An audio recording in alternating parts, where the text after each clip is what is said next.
Digital যুগে smartphone এখন দৈনন্দিন জীবনে অপরিহার্য অংশ হয়ে উঠেছে।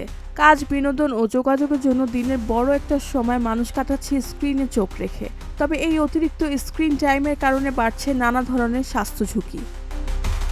ভারতের সংবাদ মাধ্যম টাইমস অফ ইন্ডিয়ার এক প্রতিবেদনে বলা হয়েছে, অতিরিক্ত স্ক্রিন ব্যবহারে শুধু চোখ নয়, মস্তিষ্ক ও রোগ প্রতিরোধ ক্ষমতাও ক্ষতিগ্রস্ত হচ্ছে। বিশেষজ্ঞদের মতে স্মার্টফোন ও অন্যান্য ডিভাইসের নীল আলো ঘুম নিয়ন্ত্রণ হরমোন মেলাটোনিনের উৎপাদন ব্যাহত করে, ফলে ঘুমের স্বাভাবিক চক্র নষ্ট হয়।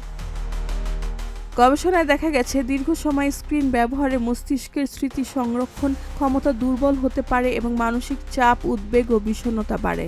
অতিরিক্ত ফোন ব্যবহারের কারণে অন্ত্রের উপকারী ব্যাকটেরিয়া ক্ষতিগ্রস্ত হয়, যা শরীরে সেরোটোনিন উৎপাদনেও প্রভাব ফেলে।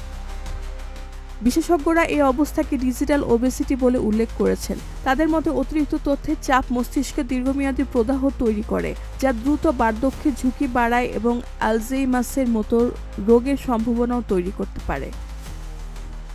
তবে জীবনযাত্রায় কিছু পরিবর্তন আনলে ঝুঁকি কমানো সম্ভব। ঘুমের আগে অন্তত 1 ঘন্টা স্ক্রিন এড়িয়ে চলা, নির্দিষ্ট সময় ঘুমানো এবং ক্যাফেইন কম গ্রহণ করার পরামর্শ দিয়েছে বিশেষজ্ঞরা। সব মিলিয়ে প্রযুক্তি ব্যবহার নিয়ন্ত্রণে রাখাই সুস্থ জীবনের জন্য জরুরি। রেহানা বেগম, প্রজন্ম 24।